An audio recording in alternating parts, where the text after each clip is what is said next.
Hello students, welcome back to our today's lecture.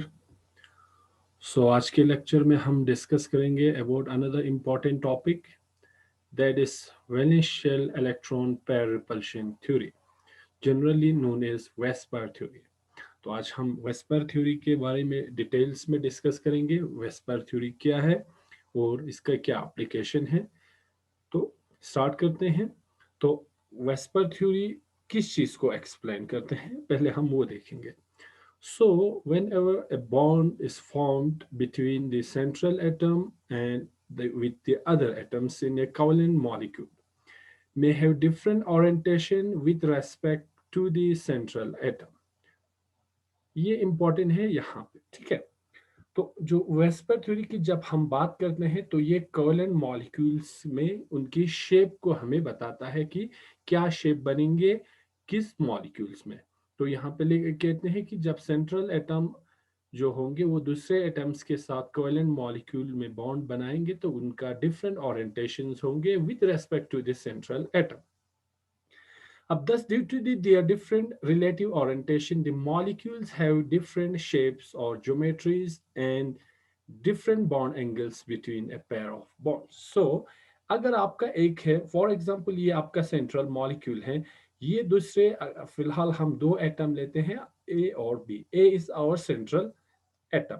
तो जब ये एटम दूसरे मॉलिक्यूल एटम्स के साथ बॉन्ड बनाते हैं तो ये क्या होगा, ये जो बॉन्ड बनेंगे between this central atom and the other atom, this molecules में हैव डिफरेंट ओरिएंटेशन या डिफरेंट शेप और geometries depending upon the type of bond formation and और the depending upon the bond pair or the lone pair present in the molecules, तो different kinds of geometries और shape हमें मिल सकता है उस molecule पे, लेकिन वो मॉलिक्यूल पे डिपेंड करेंगे, ठीक है। तो ऐसे मॉलिक्यूल्स के या अभी तो हमने ए बी टाइप मॉलिक्यूल्स को यहाँ पे ड्रॉ किया, उसी तरह हमारे पास डिफरेंट टाइप्स के ए बी 3 टाइप के हो सकते हैं, ए बी 4 टाइप के मॉलिक्यूल्स हो सकते हैं, ए बी 5 टाइप के molecules, A B 6, A B 7 and so different types के हमारे पास मॉलिक्यूल हो सकते हैं और उनका डिफरेंट शेप्स और ज्योमेट्री हो सकता है। इन ज्योमेट्रीज को आपको एक्सप्लेन करने के लिए डिफरेंट मॉडल्स को प्रपोज किया गया है, उनमें से एक है वेस्पर थ्योरी, जो कि ऐसे मॉलिक्यूल्स की शेप को प्रिडिक्ट करने में हमें मदद करते हैं, ठीक है। अब जब हम वेस्पर थ्योरी की बात करते हैं तो इस थ्योरी को प्रपोज किया था दो साइंटिस्ट ने। एक था आपका ग्लेस्पी, दूसरा था नाइलॉन, ठीक है। नाइलॉन और ग्लेस्पी ने इस थ्योरी को प्रपोज किया गया था। तो सबसे ज्यादा contribution in the VSEPR theory in दो साइंटिस्ट का है, ग्लेस्पी है नाइलॉन। अब ये थ्योरी क्या कहते हैं, ये इंपॉर्टेंट है। So according to this theory, the geometry of a molecule depends on the number of bonding and non-bonding electron pairs. ये इंपॉर्टेंट है यहाँ पे कि जो एक मॉलिक्यूल का ज्योमेट्री होगा, अकॉर्डिंग टू वेस्पर थ्योरी ये कहते हैं कि एक मॉलिक्यूल की ज्योमेट्री उसमें कितना number of bonding and non bonding electrons present है, किसमें, इन दी सेंट्रल एटम। अब यहाँ पे सेंट्रल एटम ए है तो ए में कितना बॉन्डिंग ऑर्बिटल इलेक्ट्रॉन्स है और नॉन बॉन्डिंग ऑर्बिट इलेक्ट्रॉन्स है, उस पर डिपेंड करेंगे कि उस पर्टिकुलर मॉलिक्यूल का ज्योमेट्री क्या होगा, which arrange themselves in such a way that there is a minimum repulsion between them so that the molecule has minimum energy. अब जब सेंट्रल एटम पे फॉर एग्जांपल यहाँ पे ए है तो इसके पास कितने वैलेंस इलेक्ट्रॉन है और वो वैलेंस इलेक्ट्रॉन को उस तरह अरेंज करते हैं ताकि वहां पे मिनिमम एनर्जी हो, मिनिमम रिपल्शन हो इन बिटवीन दीज इलेक्ट्रॉन्स। ये जो इलेक्ट्रॉन बाद में आपका बॉन्ड पेयर भी हो सकते हैं और लोन पेयर भी हो सकते हैं। अब जो बॉन्डिंग होंगे, सो बॉन्डिंग इलेक्ट्रॉन्स आपका होगा बॉन्ड पेयर बनाएंगे, ठीक है, बॉन्ड पेयर बनाएंगे। और जो आपके पास नॉन बॉन्डिंग इलेक्ट्रॉन्स है, so your non bonding electrons आपको एज ए लोन पेयर रहेंगे, ठीक है। तो ये जो जितने number of bonding as well as non bonding electron central atom पे प्रेजेंट है, वो उस पे डिपेंड करेंगे कि आपकी मॉलिक्यूल्स का शेप क्या होगा, क्योंकि ये इलेक्ट्रॉन्स अपने आप को सेंट्रल एटम के अराउंड इस तरह अरेंज करते हैं ताकि यहाँ पे इन इलेक्ट्रॉन्स के बीच में रिपल्शन जो है वो मिनिमम हो, मिनिमम रिपल्शन होना चाहिए, ठीक है, minimum repulsion between this electrons, ताकि क्या हो जाए, आपकी ओवरऑल मॉलिक्यूल्स की एनर्जी सबसे मिनिमम हो जाए, और जब एनर्जी मिनिमम होंगे तब आपका जो मॉलिक्यूल्स है वो सबसे स्टेबल फॉर्म में रहेंगे, ठीक है। अब जो ओरिएंटेशन है, हर मॉलिक्यूल्स का अपना एक ही ओरिएंटेशन होंगे, जिस ओरिएंटेशन में उस पर्टिकुलर मॉलिक्यूल की एनर्जी सबसे मिनिमम होंगे और स्टेबिलिटी सबसे मैक्सिमम होंगे। तो उस ओरिएंटेशन के बेसिस पे उस पर्टिकुलर मॉलिक्यूल का एक डेफिनेट शेप भी होंगे, ठीक है। तो इंपॉर्टेंट क्या है, इंपॉर्टेंट यहाँ पे हमें सबसे पहला देखना है कि कितने बॉन्डिंग इलेक्ट्रॉन्स है और कितने नॉन बॉन्डिंग इलेक्ट्रॉन्स है मॉलिक्यूल में, किस पे, सेंट्रल मेटल एटम पे। सबसे पहले हमें सेंट्रल एटम को आइडेंटिफाई करना है, देन सेंट्रल एटम में कितने इलेक्ट्रॉन्स है, कितने बॉन्डिंग इलेक्ट्रॉन्स है और कितने नॉन बॉन्डिंग इलेक्ट्रॉन्स है, उसको आइडेंटिफाई करना है। देन उनकी ओरिएंटेशन, एक ओरिएंटेशन ऐसा होगा जिसमें उनकी एनर्जी सबसे मिनिमम होंगे, वही उस मॉलिक्यूल का क्या होगा, शेप होंगे, ठीक है। तो ये कहता है आपका वेस्पर थ्योरी। अब वेस्पर थ्योरी के अकॉर्डिंग ग्लेस्पी ने to determine the shape of covalent molecule उसने कुछ रूल्स प्रपोज किया गया है। उन रूल्स को हम एक एक करके देखेंगे और देखेंगे कि वो रूल्स क्या बताता है for to explain the shape of that particular covalent molecule। तो रूल नंबर वन है, रूल नंबर वन ये कहते हैं कि if the central atom of a molecule is surrounded by only bonding electron pairs, ठीक है, and not bye non bonding electron pairs, जिसे हम लोन पेयर कहते हैं, नॉन बॉन्डिंग को हम लोन पेयर कहते हैं, the geometry of the molecule will be regular. अब क्या है इसका मतलब, कि अगर आपके सेंट्रल एटम पे सिर्फ ऐसे इलेक्ट्रॉन होंगे जो कि क्या है, बॉन्डिंग इलेक्ट्रॉन पेयर्स है, जिसे हम बीपीएस से डिनोट करते हैं, और आपकी सेंट्रल एटम पे अगर कोई भी नॉन बॉन्डिंग इलेक्ट्रॉन्स प्रेजेंट नहीं होंगे, तो उस पर्टिकुलर मॉलिक्यूल का ज्योमेट्री रेगुलर होगा। अब ये रेगुलर क्या चीज है वो हम यहाँ पे देखते हैं। रेगुलर मींस यहाँ पे अगर आपकी मॉलिक्यूल में सिर्फ दो बॉन्ड पेयर ही है, ठीक है, कोई लोन पेयर नहीं है। अब जो बॉन्ड पेयर्स को यहाँ पे हम इलेक्ट्रॉन पेयर्स भी लिख सकते हैं, ठीक है। ईपी मींस आपका इलेक्ट्रॉन पेयर्स, कितने इलेक्ट्रॉन पेयर्स है, क्योंकि हर दो इलेक्ट्रॉन पेयर एक आपको क्या देंगे, बॉन्ड देंगे, बॉन्ड पेयर देंगे, ठीक है। तो अगर आपके पास सिर्फ दो बॉन्ड पेयर होंगे तो इसका जो शेप होंगे वो क्या होगा, लीनियर होंगे, ठीक है। ज्योमेट्री क्या होगा, लीनियर होंगे, शेप क्या होंगे, लीनियर होंगे। आगे हम देखेंगे ज्योमेट्री और शेप में क्या डिफरेंस है। रेगुलर का मतलब ये है, अगर आपके मॉलिक्यूल में तीन बॉन्ड पेयर्स हैं, तो तीन बॉन्ड पेयर्स हैं, तो ऐसे मॉलिक्यूल का शेप होगा ट्राइगोनल प्लेनर। ये आपको याद रखना है, अगर दो बॉन्ड पेयर ही है तो लीनियर होंगे, तीन बॉन्ड पेयर होंगे तो ट्राइगोनल प्लेनर होंगे। अगर आपके पास चार बॉन्ड पेयर्स है, चार बॉन्ड्स, या हम कह सकते हैं चार इलेक्ट्रॉन पेयर्स है, तो ऐसे मॉलिक्यूल का जो शेप होगा वो टेट्राहाइड्रल होगा, टेट्राहेड्रल होगा। और अगर उस मॉलिक्यूल में फाइव बॉन्ड्स पेयर या फाइव इलेक्ट्रॉन्स पेयर हैं, तो उस मॉलिक्यूल का जो शेप होगा वो होगा ट्राइगोनल बाइपिरामिडल, ट्राइगोनल बाइपिरामिडल होंगे, ठीक है। ये आपको ध्यान रखना है। और अगर आपके मॉलिक्यूल में सिक्स बॉन्ड पेयर हैं, अभी हम कह रहे हैं कि सेंट्रल मेटल एटम पे अगर सिर्फ बॉन्डिंग इलेक्ट्रॉन ही प्रेजेंट है तो आपका मॉलिक्यूल का शेप रेगुलर रहेंगे। अगर सिक्स है तो आपके मॉलिक्यूल का शेप ऑक्टा हाइड्रल होंगे। अगर सेवन बॉन्ड पेयर है तो क्या होगा, पेंटागनल, पेंटागनल बाइपिरामिडल होंगे, ठीक है। बाइपिरामिडल उस मॉलिक्यूल का शेप होंगे और ज्योमेट्री बी होंगे। किसकी केस में? अगर आपकी मॉलिक्यूल में सिर्फ बॉन्ड पेयर ही प्रेजेंट होंगे। तो पहला रूल ये कहते हैं कि अगर मॉलिक्यूल के सेंट्रल एटम में सिर्फ बॉन्ड पेयर ही होंगे, वहां पे कोई लोन पेयर नहीं होंगे, तो आपकी मॉलिक्यूल का जो शेप है वो रेगुलर होंगे। रेगुलर मींस अगर दो बॉन्ड पेयर है तो उसका शेप जो है लीनियर होंगे। तीन बॉन्ड पेयर्स मींस तीन इलेक्ट्रॉन पेयर्स हैं तो ट्राइगोनल प्लेनर होंगे। चार बॉन्ड पेयर या चार इलेक्ट्रॉन पेयर हैं टेट्राहाइड्रल। पांच है तो ट्राइगोनल बाइपिरामिडल। सिक्स है तो ऑक्टाहाइड्रल एंड सेवन है तो आपका pentagonal bipyramidal and so on. तो पहला रूल आपको ये कहते हैं, ठीक है, कि अगर सेंट्रल एटम पे सिर्फ बॉन्ड पेयर्स हैं तो आपकी मॉलिक्यूल का जो शेप होगा वो रेगुलर रहेंगे। ठीक, रूल नंबर 1।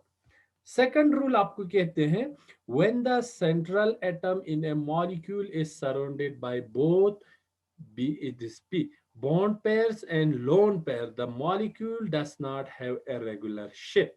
अब सेकंड रूल कहते हैं कि आपकी मॉलिक्यूल में अगर bond pair as well as lone pair, bonding electron as well as non bonding electrons pair दोनों प्रेजेंट हैं तो आपकी मॉलिक्यूल का शेप रेगुलर नहीं रहेंगे। Molecule does not have a regular shape. अब इसका मतलब क्या है कि आपकी मॉलिक्यूल में अगर बॉन्ड पेयर्स और लोन पेयर दोनों हैं तो इस वाले लीनियर जो शेप है या जो हमने रेगुलर शेप कहा था ये आपका रेगुलर शेप नहीं रहेंगे। फॉर एग्जाम्पल हम एग्जाम्पल यहां पे लेते हैं। सेकंड जो हमारा रूल है उसके अकॉर्डिंग हमारे पास फॉर एग्जाम्पल एक मॉलिक्यूल है CO2।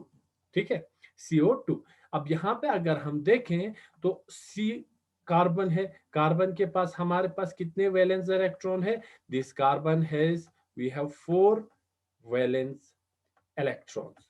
कितने हैं? 4 वैलेंस इलेक्ट्रॉन है। ठीक है, अब यहाँ पे इसका जो शेप बनता है वो ऐसा होता है। ठीक है, CO2 ऐसे ऑक्सीजन के साथ बॉन्ड बनाएंगे। अब यहाँ पे हमारे पास कार्बन के पास 4 वैलेंस इलेक्ट्रॉन था। अब चारों यहाँ पे क्या हो रहा है? यूज हो रहा है। देखो हर एक बॉन्ड में क्या रहेंगे? 2 इलेक्ट्रॉन रहेंगे, एक यहाँ पे एक यहाँ पे।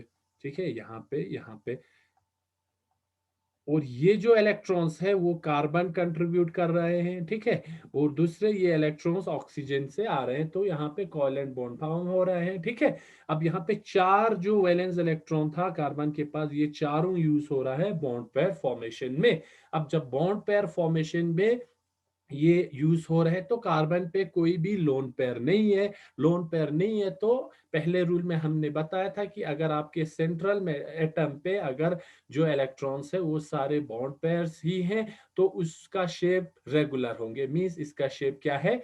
लीनियर है। ठीक है, हमने कहा था कि जो दो सिर्फ दो बॉन्ड पेयर होंगे अगर वही बॉन्ड पेयर ही होंगे तो रेगुलर शेप बनेंगे। आपके पास दो बॉन्ड पेयर है, यहाँ पे डबल बॉन्ड है। डबल बॉन्ड भी आपका एक बॉन्ड के इक्विवेलेंट है, एक बॉन्ड पेयर के इक्विवेलेंट है क्योंकि बॉन्ड एक ही बन रहा है। ठीक है, तो यहाँ पे दो बॉन्ड पेयर है, कोई भी लोन पेयर नहीं है आपकी सेंट्रल एटम पे तो इस मॉलिक्यूल का शेप आपका रेगुलर है। ठीक है, अब हम देखते हैं लोन पेयर से क्या हो रहा है। अब दूसरा एग्जांपल लेंगे हम टीन का।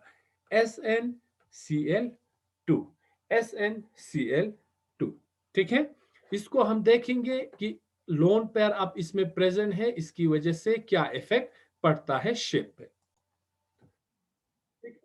तो यहाँ पे क्या हो रहा है? अब इस इन केस में यहाँ पे भी टिन क्या है? कार्बन की ही फैमिली का है। यहाँ पे टिन के पास भी क्या है? 4 वैलेंस इलेक्ट्रॉन्स है। ठीक है, अब क्या होगा? अब यहाँ पे जब हम क्लोरीन की बात करते हैं तो ये सिंगल बॉन्ड ही बनाते हैं। ठीक है, सिंगल बॉन्ड ही बनाते हैं तो दो सिंगल बॉन्ड बनाएंगे। दो जब ये दो सिंगल बॉन्ड बनाएंगे तो तीन के पास 4 वैलेंस इलेक्ट्रॉन है, 2 इलेक्ट्रॉन तो यहाँ यूज हो गया क्लोरीन के साथ बॉन्ड बनाने के लिए। अब यहाँ पे एक 2 इलेक्ट्रॉन एक्स्ट्रा बचता है जो कि यहाँ पे एज ए लोन पेयर रहेंगे टिन पे। अब यहाँ पे क्या है आपके पास? इन केस ऑफ SnCl2 दो आपके पास है, दो है आपके पास बॉन्ड पेयर और एक क्या है?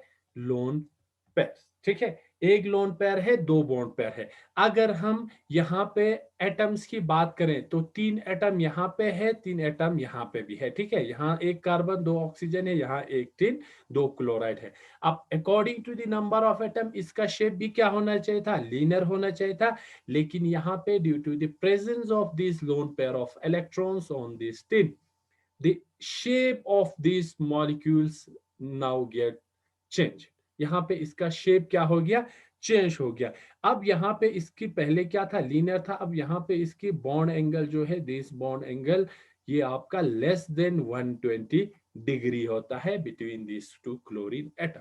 अब ये क्यों हुआ, अब ये हुआ इस लोन पेयर की वजह से। अब ये लोन पेयर क्या करेंगे, ये जो लोन पेयर की इलेक्ट्रॉन डेंसिटी है वो, ये जो दो बॉन्ड है between tin and chlorine and this tin and chlorine, इनको क्या करेंगे, वो पुश करेंगे, एक्सर्ट करेंगे अपना इन्फ्लुएंस इन बॉन्ड पे। तो ये लीनियर से अंदर की ओर ये क्या हो जाए, डाइवर्ट हो जाएंगे, जिसकी वजह से इसका शेप जो है लीनियर से अब चेंज होके इसका शेप आपका बेंड शेप, और we can say V shape molecule में ये क्या हो गया है, कन्वर्ट हो गया है।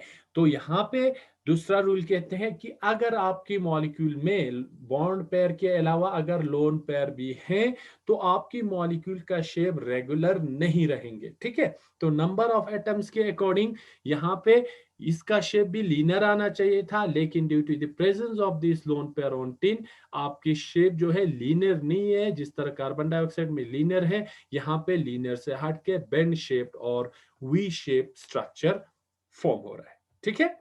अब हमारे पास लोन पेयर एक हो सकते हैं, दो हो सकते हैं, तीन हो सकते हैं मॉलिक्यूल्स में, ठीक है।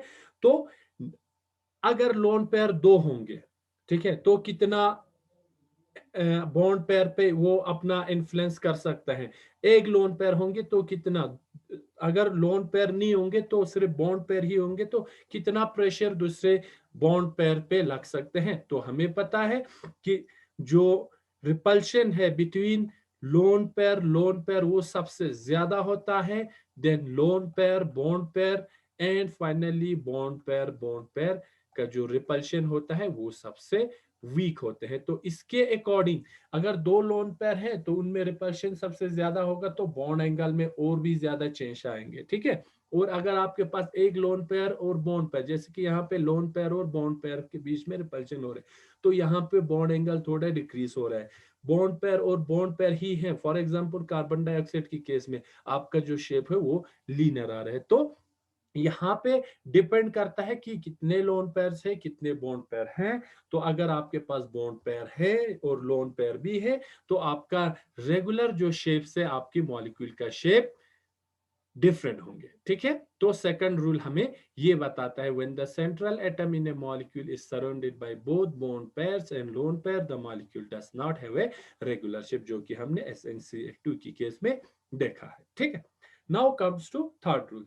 थर्ड रूल क्या बताते हैं, the bond angle decreases with increase in the electronegativity of atom bonded to central atom. अब फॉर एग्जाम्पल आपके पास यही AB2 टाइप मॉलिक्यूल है, तो ये आपका बॉन्ड बना रहा है इस तरह A आपका सेंट्रल मेटल एटम है। अब ये कहते हैं कि बॉन्ड एंगल आपका डिक्रीज होता है with increase in the electronegativity of atom bonded to central atom. ये जो दो एटम है बी है यहाँ पे, इन दोनों की इलेक्ट्रोनेगेटिविटी इंक्रीज होने से ये जो बॉन्ड है, ठीक है, ये जो बॉन्ड है बिटवीन BAB, ये बॉन्ड आपका क्या होता है, डिक्रीज होता है, कम होते हैं। क्यों होंगे, क्योंकि जैसे जैसे इलेक्ट्रॉन, इसकी इलेक्ट्रोनेगेटिविटी बढ़ेंगे, ये भी अपने और इस बॉन्ड पेयर इलेक्ट्रॉन को क्या करेंगे, पुश करेंगे, ठीक है। इलेक्ट्रॉन्स पेयर को अपने और ये खींच लेंगे। खींचने से क्या होगा, ये जो इलेक्ट्रॉन्स है, इलेक्ट्रॉन डेंसिटी ए से हट के बी की ओर आ जाएंगे, ठीक है। बी की ओर इलेक्ट्रॉन डेंसिटी ज्यादा आ जाएंगे। जब बी के अराउंड इलेक्ट्रॉन डेंसिटी ज्यादा होंगे तो the repulsion of this electrons towards the electron present on this A के पास जो इलेक्ट्रॉन्स है उनमें, और ये जो बॉन्ड पेयर के इलेक्ट्रॉन है उनमें रिपल्शन क्या होगा, कम होंगे।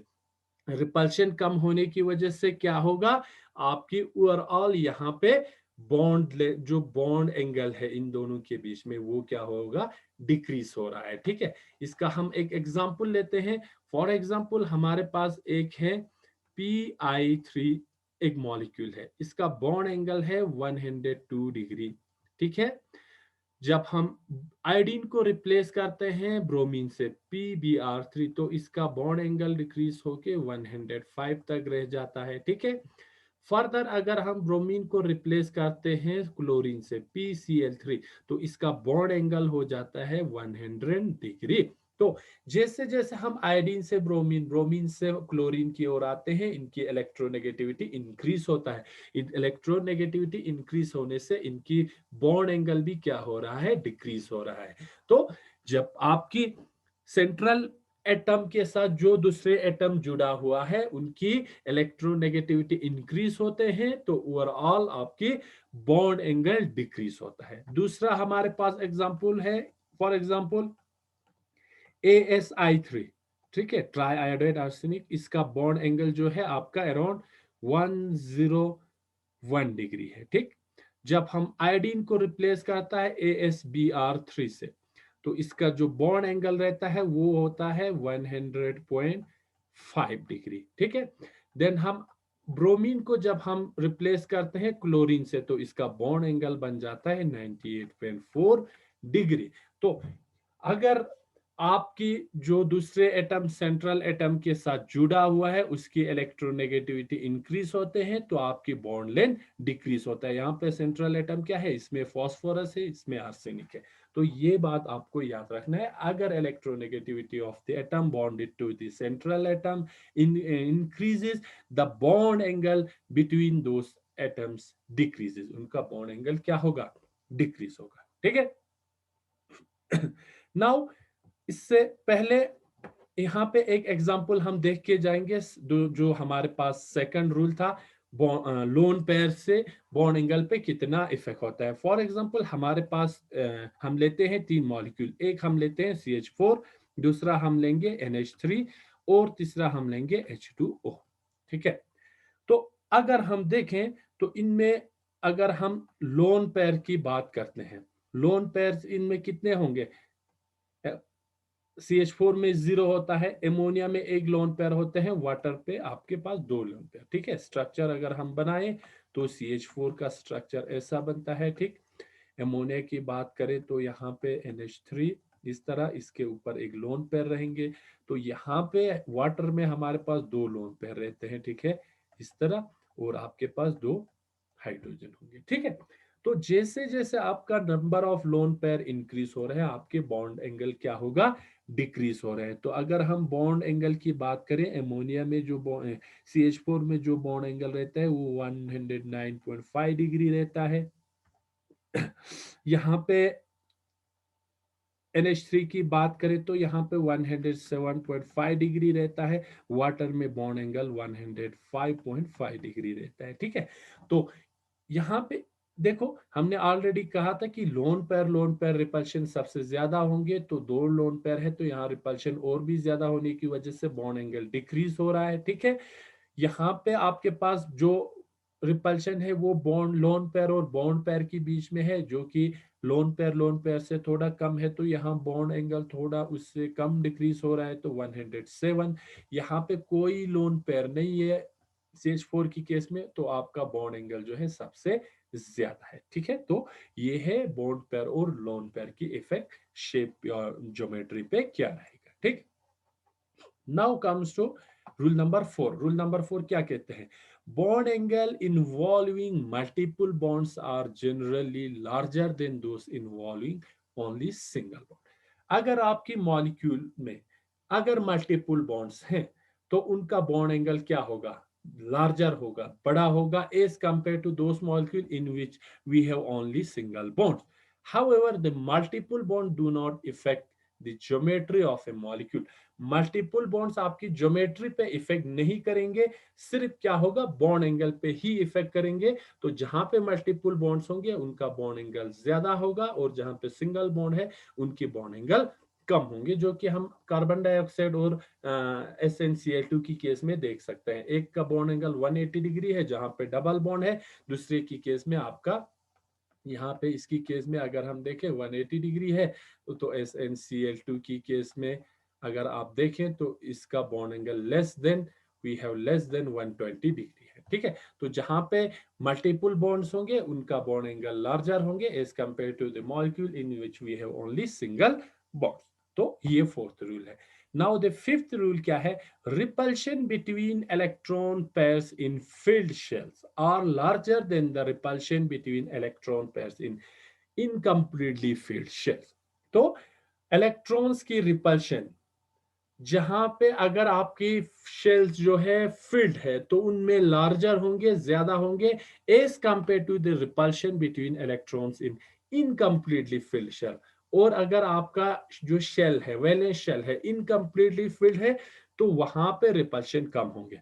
एग्जाम्पल हम लेते हैं, फॉर एग्जाम्पल HOH, एक इसका हम एग्जाम्पल लेंगे, दूसरा हम लेंगे HSH।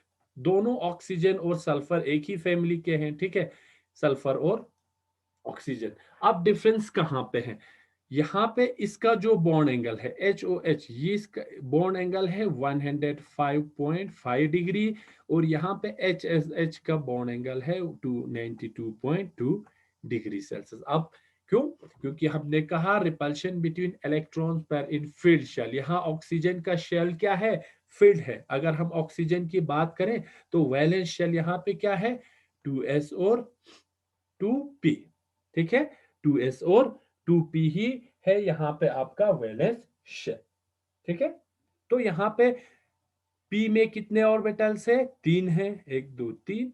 s में 1 है। टोटल हमारे पास यहाँ पे क्या है? 4 ऑर्बिटल्स है। ठीक है, 4 ऑर्बिटल्स है। लेकिन यहाँ पे जब हम सल्फर की बात करते हैं तो यहाँ पे आपका एक तो 3s है, 3p ऑर्बिटल है जिनमें 3 ऑर्बिटल है, और इसके साथ साथ सल्फर के पास क्या है? d ऑर्बिटल्स भी है जिनमें आपके पास 5 है। तो 5 3 8 प्लस एक 9 ऑर्बिटल्स है। ठीक है, 9 ऑर्बिटल्स है। तो यहाँ पे वैलेंस इलेक्ट्रॉन्स दोनों में क्या होंगे? बराबर होंगे। ठीक है, इस ऑक्सीजन में भी उतना वैलेंस इलेक्ट्रॉन रहेंगे, सल्फर में भी उतना वैलेंस इलेक्ट्रॉन ही रहेंगे। ठीक है, लेकिन सल्फर के पास, हमारे पास क्या है? सल्फर की केस में इनमें 3d ऑर्बिटल्स अभी कंप्लीटली वैकेंट है, जो कि खाली है। यहाँ पे कितने इलेक्ट्रॉन्स आ सकते हैं? 6 इलेक्ट्रॉन इधर, 2 इलेक्ट्रॉन एस की केस में, टोटल ये आपका 8 इलेक्ट्रॉन्स ऑक्युपाई कर सकते हैं। लेकिन सल्फर की केस में 2 इलेक्ट्रॉन 3s में, 6 इलेक्ट्रॉन 3p में, 3d में 10 इलेक्ट्रॉन, टोटल ये आपका 18 इलेक्ट्रॉन्स ऑक्युपाई कर सकते हैं। तो क्या कहते हैं? अगर आपका शेल कंप्लीटली फिल्ड है या ज्यादा फिल्ड है तो उनमें रिपल्शन ज्यादा होगा, जिसकी वजह से बॉन्ड एंगल यहाँ पे 105.5 डिग्री आ रहे हैं। और यहाँ पे सल्फर की केस में हमारे पास अभी बहुत सारे ऑर्बिटल्स वैकेंट है, इनकम्प्लीटली फिल्ड शेल है, जिसकी वजह से रिपल्शन कम होंगे। रिपल्शन कम होने की वजह से आपका बॉन्ड एंगल भी क्या होगा? कम होगा। ठीक है, तो ये 5 इंपॉर्टेंट रूल है वैलेंस वेस्पर थ्योरी के, जिसके अकॉर्डिंग हम मॉलिक्यूल्स की शेप को क्या कर सकता है? आइडेंटिफाई कर सकता है। ठीक है, अब हम कुछ एग्जाम्पल्स लेते हैं। एग्जाम्पल्स में हम देखेंगे कि बॉन्ड पेयर और लोन पेयर की वजह से आपकी मॉलिक्यूल का ज्योमेट्री और शेप में क्या डिफरेंस आता है। तो यहाँ पे दो हमारे पास इंपॉर्टेंट टर्म है, एक आपका है ज्योमेट्री और दूसरा आपका आ रहा है शेप। इनमें डिफरेंस क्या चीज है वो हम जानेंगे, फिर बाद में हमें आसानी रहेगा कि ज्योमेट्री पे क्या इफेक्ट पड़ रहा है और शेप पे क्या इफेक्ट पड़ रहा है। तो ज्योमेट्री आपका जो है वो इंक्लूड करता है both bond pair and lone pair. आपकी मॉलिक्यूल में जितने भी लोन पेयर और बॉन्ड पेयर है वो सब मिला के आपका ज्योमेट्री बताता है उस पर्टिकुलर मॉलिक्यूल में, which is equivalent to the coordination number of that molecule. अब ये जो ज्योमेट्री है वो कोऑर्डिनेशन नंबर के मॉलिक्यूल क्यों? कोऑर्डिनेशन नंबर के इक्विवेलेंट होता है आपकी ज्योमेट्री। तो सारे जितने भी bond pair as well as lone pair है, सबको मिला के आपकी उस पर्टिकुलर मॉलिक्यूल की आपको ज्योमेट्री देंगे। जब हम शेप की बात करते हैं, शेप आपका सिर्फ बताता है by bond pair. Lone pair को जब हम हटाते हैं, सिर्फ बॉन्ड पेयर को देखते हैं, तो आपको उस मॉलिक्यूल्स की शेप बता देगा कि इस मॉलिक्यूल का शेप क्या है। So now let's take some example. हम simplest example से हम आगे जाते हैं। तो सबसे पहले हम ऐसे मॉलिक्यूल्स को लेंगे जिनमें आपके पास सिर्फ बॉन्ड पेयर हैं। तो आप हम लेते हैं CO2 का, CO2 कार्बन डाइऑक्साइड, CO2 जिसमें हमारे पास क्या है, सिर्फ बॉन्ड पेयर्स ही हैं। तो आपकी इस मॉलिक्यूल में सिर्फ दो क्या है, बॉन्ड पेयर है। तो पहला रूल हमने लिखा था कि अगर आपके मॉलिक्यूल्स में सिर्फ बॉन्ड पेयर ही होंगे तो उस मॉलिक्यूल का शेप रेगुलर रहेंगे। देयरफॉर यहाँ पे 3 एटम है, तो इन सिर्फ 2 बॉन्ड पेयर है, तो इसका जो शेप होगा लीनियर होंगे। ठीक है, लीनियर होंगे। ठीक है, नाउ आगे आते हैं। सेकंड को हम देखते हैं कि अगर आपकी मॉलिक्यूल में 3 बॉन्ड पेयर है, 3 बॉन्ड पेयर हैं, तो शेप हमने बताया था कि इसका होगा ट्राइगोनल प्लेनर। ट्राइगोनल प्लेनर उसका शेप होगा। एग्जाम्पल हम लेते हैं BCl3 और BF3। ठीक है, BF3। अब हम देखते हैं बोरॉन के पास कितने वैलेंस इलेक्ट्रॉन हैं। बोरॉन के पास हमारे पास 3 valence, we have 3 valence electrons on boron atom. Boron के पास 3 वैलेंस इलेक्ट्रॉन है। ठीक है, 3 वैलेंस इलेक्ट्रॉन है। अब क्लोरीन कितना ऐड हो रहा है, 3 हो रहा है। तीनों जो आपके पास वैलेंस इलेक्ट्रॉन है, वो बॉन्ड पेयर में क्या, बॉन्ड फॉर्मेशन में पार्टिसिपेट कर रहेंगे। तो इस तरह आपका BCl3 बनेंगे। इसी तरह आपका BF3 भी बनेंगे। तो इसका स्ट्रक्चर, आपका जो ज्योमेट्री है, वो आपका क्या बन रहा है, ट्राइगोनल प्लेनर। Trigonal planar. अब इसका शेप भी क्या होगा, क्योंकि इसमें सिर्फ बॉन्ड पेयर ही है, तो इसका शेप भी आपका ट्राइगोनल प्लेनर होंगे। ठीक है, तो इन केस ऑफ BF3 और BLC, both the shape as well as the geometry of the molecule is trigonal planar. अब आगे आते हैं, हम दूसरे मॉलिक्यूल को लेंगे SnCl2। अब SnCl2 में क्या है, यहां पे क्या है, Sn कार्बन की फैमिली है, 4 इसके पास क्या है, we have 4 valence electrons, 4 valence electron है। अब इसकी केस में क्या है, आपके पास SnCl2 में 2 इलेक्ट्रॉन आपकी क्लोरीन के साथ बॉन्ड बनाएंगे। एक आपके पास क्या होगा, लोन पेयर होंगे। एक आपके पास क्या होगा, लोन पेयर होंगे। ठीक है, अब 4 2 एक 2 इलेक्ट्रॉन इधर यूज हुआ बॉन्ड पेयर में, 2 इलेक्ट्रॉन इधर रहा, तो टोटल आपके पास क्या है, 4 वैलेंस इलेक्ट्रॉन है। ठीक है, अब यहाँ पे शेप क्या होगा इस मॉलिक्यूल का, और ज्योमेट्री क्या होंगे, क्योंकि हमने कहा था कि मॉलिक्यूल में अगर आपके पास bond pair as well as lone pair दोनों है, तो रेगुलर शेप वो नहीं दिखाएंगे। उसका शेप जो है रेगुलर से क्या होगा, डिस्टॉर्ट हो जाएंगे। ठीक है, तो आपका मॉलिक्यूल का शेप अब बनेंगे इस तरह।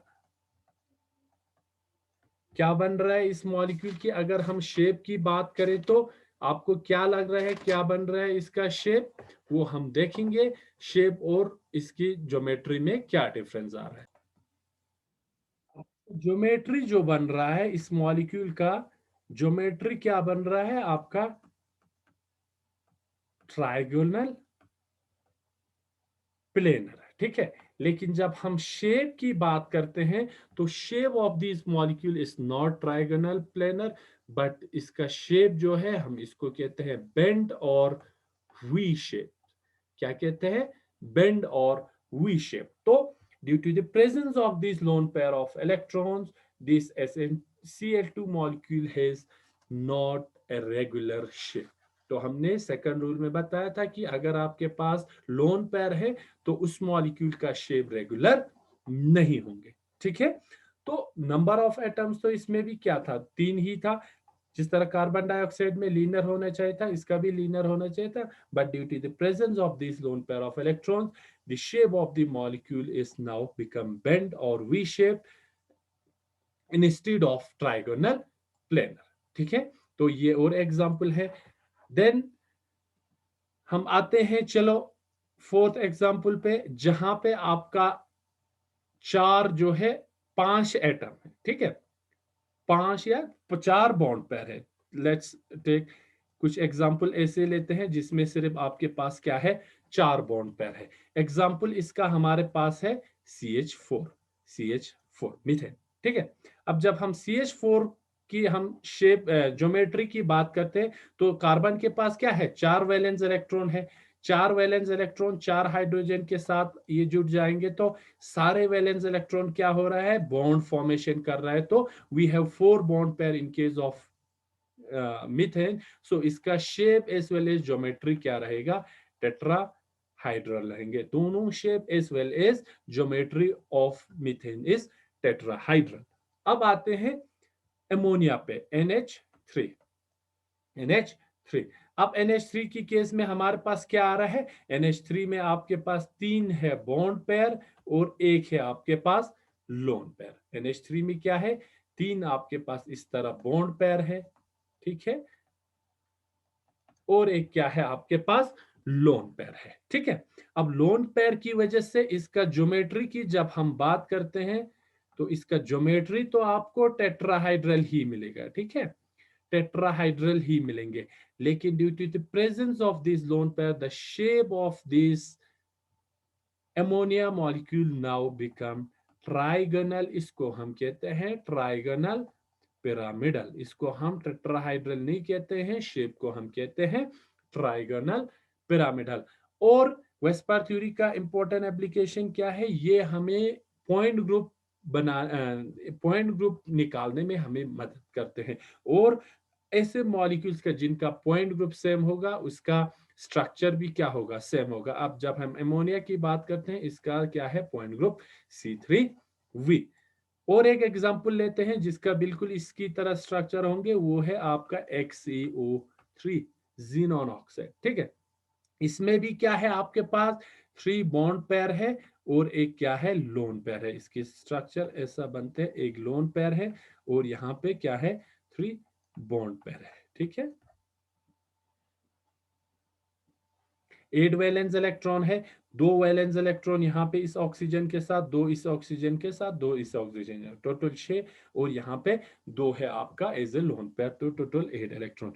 इसका भी आपका ज्योमेट्री जो है टेट्राहाइड्रल है, लेकिन शेप इस मॉलिक्यूल का भी आपका है ट्राइगोनल पिरामिडल। ट्राइगोनल पिरामिडल है। ठीक है, और इसका भी पॉइंट ग्रुप आपका C3V ही है। ठीक है, तो वेस्पर थ्योरी से हम पॉइंट ग्रुप भी हम आराम से निकाल सकते हैं। तो ये ऐसे एग्जांपल्स हैं जिनमें आपके पास 3 बॉन्ड पेयर और एक लोन पेयर है। आगे हम देखेंगे जिनमें 2 बॉन्ड पेयर है और 2 लोन पेयर है। इसका बेस्ट एग्जांपल है हमारा वाटर। ठीक है, वाटर के पास क्या है, 2 बॉन्ड पेयर है और 2 लोन पेयर है। इस तरह 2 लोन पेयर है। वाटर की अगर हम वैलेंस इलेक्ट्रॉन की बात करें, ऑक्सीजन के, ऑक्सीजन में कितने इलेक्ट्रॉन, वैलेंस इलेक्ट्रॉन है, 6 है। ठीक है, so we have 6 valence electrons. एक इलेक्ट्रॉन इस हाइड्रोजन के साथ यूज हुआ, दूसरे हाइड्रोजन के साथ एक, 2, 4 आपके पास लोन पेयर है, तो टोटल 6 वैलेंस इलेक्ट्रॉन। अब इसमें क्या है, इसका वाटर की जब हम बात करते हैं, तो इसका ज्योमेट्री की जो हम बात करते हैं, तो इसका ज्योमेट्री क्या है, टेट्राहाइड्रल है। इसका भी ज्योमेट्री क्या है, टेट्राहाइड्रल है। तो ये सब क्या है, टेट्राहाइड्रल ज्योमेट्री की हम बात कर रहे हैं, लेकिन शेप इसका क्या है, shape of this water molecule is, इसको भी हम बेंड और वी शेप मॉलिक्यूल कहते हैं। क्या कहते हैं, बेंड और वी शेप। तो कैटेगरी के क्या है, सब टेट्राहाइड्रल कैटेगरी में आ रहा है, ज्योमेट्री सबके क्या है, टेट्राहाइड्रल आ रहा है, लेकिन due to the presence of this lone pairs, the shape of this molecule gets change. Shape आपकी मॉलिक्यूल का क्या हो रहा है, चेंज हो रहा है। वाटर में आपका बेंड और वी शेप आ रहा है, XeO3 में ट्राइगोनल पिरामिडल आ रहा है, NH3 में भी आपका ट्राइगोनल पिरामिडल, CH4 में आपका both shape as well as geometry is tetrahedral. ठीक है, तो ये ऐसे एग्जांपल था। आगे हम और एक देखते हैं, और एक एग्जांपल देते हैं। फॉर एग्जांपल हम देखते हैं जहां पे आपके पास 5 क्या है, बॉन्ड पेयर है, या हम कह सकते हैं कि ज्योमेट्री इनका क्या होगा, ट्राइगोनल बाइपिरामिडल ज्योमेट्री को हम देखते हैं। ठीक है, इनके हाइब्रिडाइजेशन भी होंगे इंशाल्लाह, नेक्स्ट लेक्चर में हम इनके हाइब्रिडाइजेशन पे हम डिस्कस करेंगे।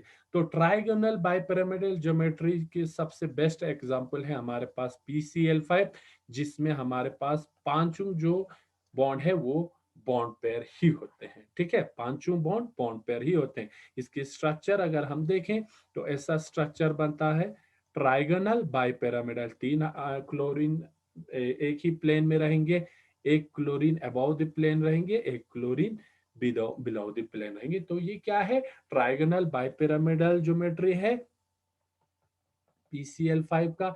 पांचों जो बॉन्ड है वो आपके पास क्या है, 5 बॉन्ड पेयर्स है, सब क्या है, 5 बॉन्ड पेयर्स ही हैं। तो इसका shape as well as geometry क्या होगा, शेप और ज्योमेट्री दोनों क्या है इसमें, ट्राइगोनल बाइपिरामिडल है, बाइपिरामिडल है। ठीक है, अब हम देखते हैं इसमें से एक एज एग्जांपल लेते हैं जिसमें एक जो है बॉन्ड पेयर हम लोन पेयर के साथ रिप्लेस करते हैं, तो इसकी वजह से शेप पे क्या इफेक्ट पड़ता है वो हम देखेंगे। फॉर एग्जांपल हमारे पास और एक एग्जांपल है SF4।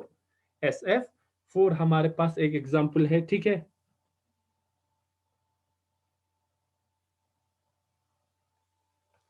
तो यहाँ पे सल्फर के पास जब हम वैलेंस इलेक्ट्रॉन की बात करते हैं तो हमारे पास क्या है, 6 वैलेंस इलेक्ट्रॉन है सल्फर पे। सल्फर पे कितने हैं, 6 इलेक्ट्रॉन है, 1 2 3 4 एंड 5 6। ठीक है, वैलेंस। अब ये जो 4 इलेक्ट्रॉन है ये तो इस आपके एक अबव द प्लेन है, एक बिलो द प्लेन है, इस तरह ये क्या है आपके प्लेन में है SF4। और ये जो है यहाँ पे फिर आपका लोन पेयर प्रेजेंट रहता है इस प्लेन में। ठीक है, इस प्लेन में आपका लोन पेयर रहेगा और ये ऐसा आपको स्ट्रक्चर मिलता है इसका। ठीक है, तो इस स्ट्रक्चर की हम जब ज्योमेट्री की बात करते हैं तो geometry of this SF4 is trigonal bipyramidal geometry है, ट्राइगोनल बाइपिरामिडल। लेकिन जब हम इस मॉलिक्यूल की शेप की बात करते हैं, the shape of the molecule is not trigonal bipyramidal, इसके शेप को हम कहते हैं सी सॉ शेप। क्या कहते हैं, सी सॉ शेप। तो जब हम एक बॉन्ड पेयर को एक लोन पेयर के साथ रिप्लेस करते हैं तो इसकी शेप जो है चेंज हो जाता है। ठीक है, shape of the molecule gets changed, however the geometry of the molecules remain same. Total क्या था, 5 थे। ठीक है, 5 थे, 5 बॉन्ड। अगर सारे बॉन्ड अगर आपका बॉन्ड पेयर है तो आपका ट्राइगोनल बाइपिरामिडल शेप और ज्योमेट्री दोनों रहता है। एक अगर आप रिप्लेस करते हैं, इसमें क्या है आपके पास, 4 आपके पास बॉन्ड पेयर है, एक आपके पास क्या है, लोन पेयर है। तो एक लोन पेयर के आने से इसका शेप ट्राइगोनल बाइपिरामिडल से सी सॉ शेप में कन्वर्ट हो जाते हैं। आगे हम देखते हैं और एग्जांपल लेते हैं। फॉर एग्जांपल हमारे पास है ClF3। ClF3, अब इसकी केस में हमारे पास है 3 बॉन्ड पेयर है, 2 क्या है आपका लोन पेयर है, टोटल नंबर 5 यहां पे भी है। क्या है, 3 आपके पास बॉन्ड पेयर है तो 2 आपके पास लोन पेयर है। तो इसका शेप जो है ऐसा कुछ बनता है, ClF3 F3 और 2 क्या रहेगा यहाँ पे, लोन पेयर रहेंगे। इस तरह 2 क्या रहेंगे आपके पास, लोन पेयर। ठीक है, तो क्लोरीन क्या वैलेंस इलेक्ट्रॉन कितना था, क्लोरीन के पास हमारे पास 7 वैलेंस इलेक्ट्रॉन थे, जिनमें 3 जो इलेक्ट्रॉन फ्लोरीन के साथ बॉन्ड बनाया, बॉन्ड पेयर बनाए, 4 जो है आपका एज ए लोन पेयर यहाँ पे प्रेजेंट है। ठीक है, तो इसका शेप ज्योमेट्री की जब हम बात करते हैं तो geometry of this molecule is trigonal bipyramidal. Geometry क्या है, ट्राइगोनल बाइपिरामिडल है। लेकिन जब हम शेप की बात करते हैं तो शेप में हम सिर्फ बॉन्ड्स पेयर को ही लेते हैं। तो यहाँ पे क्लोरीन और 3 फ्लोरीन के बॉन्ड्स पेयर लेंगे तो ये आपका टी शेप मॉलिक्यूल है। क्या है?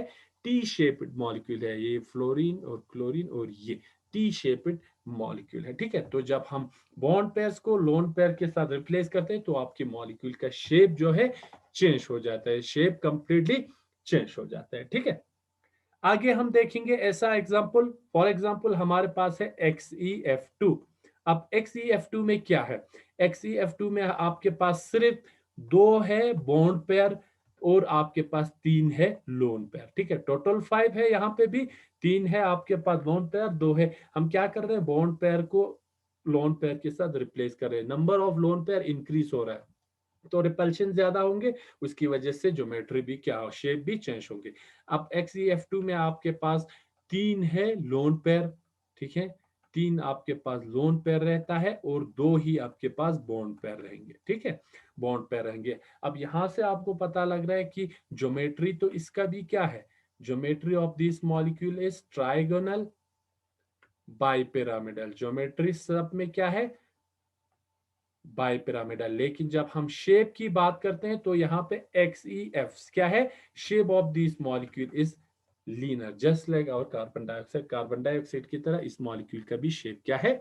लीनर है। ठीक है, तो जो बॉन्ड पेयर और लोन पेयर चेंज होने की वजह से आपका पूरा शेप ऑफ द मॉलिक्यूल क्या हो रहा है?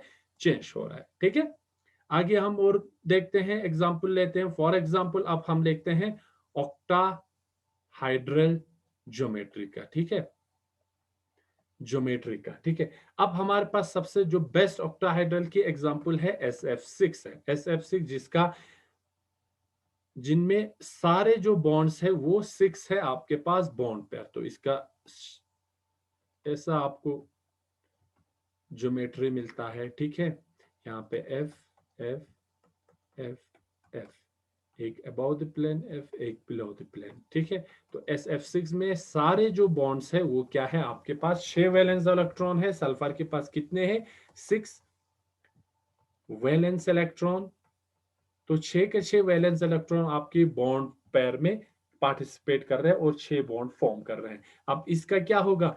ज्योमेट्री भी आपका ऑक्टाहाइड्रल होंगे, शेप भी क्या होगा? ऑक्टाहाइड्रल होंगे, क्योंकि ऑलरेडी हमने बताया कि अगर सेंट्रल एटम पे सिर्फ बॉन्ड पेयर ही है तो उसका शेप जो है रेगुलर बनता है। तो 6 बॉन्ड पेयर, अगर 6 इलेक्ट्रॉन पेयर होंगे तो उसका ऑक्टाहाइड्रल स्ट्रक्चर फॉर्म अप होंगे। ठीक है, नेक्स्ट हम देखेंगे कि अगर हम इसमें रिप्लेस करते हैं, ऐसा एग्जांपल लेंगे जिसमें एक बॉन्ड पेयर लोन पेयर के साथ क्या होगा? रिप्लेस होगा। फॉर एग्जांपल आपका है BRF5। BRF5 में आपके पास 5 बॉन्ड पेयर है और एक क्या है? लोन पेयर है। ठीक है, यहां पे ब्रोमीन क्या है? हेलोजन है, इसके पास क्या है? 7। वी हैव 7 वैलेंस इलेक्ट्रॉन है। ठीक है, 7 वैलेंस इलेक्ट्रॉन। 5 हुआ आपका बॉन्ड पेयर फॉर्मेशन में यूज, एक पेयर यहाँ पे लोन पेयर, टोटल 7। इसका स्ट्रक्चर हम देखें तो ऐसा कुछ बनता है, F F F F और ऊपर एक F। ये जो दूसरा है ये लोन पेयर क्या करेंगे? ऑक्युपाई करेंगे। ठीक है, तो ज्योमेट्री तो क्या है इसका? ज्योमेट्री आपको यहाँ पे दिखने में ही लग रहा है ज्योमेट्री इसका ऑक्टाहाइड्रल है, लेकिन शेप क्या है? शेप आपको बताता है सिर्फ बॉन्ड पेयर ही। शेप आपका क्या होगा? एक तो स्क्वायर है, उसके साथ एक ऊपर है, तो स्क्वायर पिरामिडल इस मॉलिक्यूल का क्या है? शेप है। ठीक है, तो एक बॉन्ड पेयर को एक लोन पेयर से रिप्लेस करने पे इस मॉलिक्यूल की शेप में क्या आ रहा है? चेंजिंग आ रहा है। ठीक है, और एक एग्जांपल लेते हैं। फॉर एग्जांपल हमारे पास BRF4 होल माइनस है। BRF4 whole minus. अब ये एग्जांपल आपको इंपॉर्टेंट एग्जांपल है, समझना है कि यहाँ पे हो क्या रहा है। यहाँ पे ओवरऑल कॉम्प्लेक्स पे क्या है? नेगेटिव चार्ज है। तो जहां पे भी ओवरऑल कॉम्प्लेक्स पे एक नेगेटिव चार्ज होता है उसको हम ऐड करते हैं सेंट्रल एटम पे एक इलेक्ट्रॉन। यहाँ पे ब्रोमीन है तो ब्रोमीन में एक इलेक्ट्रॉन क्या होगा? ऐड होगा। अगर इस पे प्लस होता तो ब्रोमीन एटम से एक इलेक्ट्रॉन क्या होता? माइनस होता। तो negative charge always add 1 electron to central atom. यहाँ पे सेंट्रल एटम क्या है? ब्रोमीन है। तो अगर एक नेगेटिव चार्ज है तो एक इलेक्ट्रॉन ऐड होंगे, ठीक है। One negative charge always add one electron to central atom. और अगर पॉजिटिव चार्ज होता, पॉजिटिव चार्ज ऑलवेज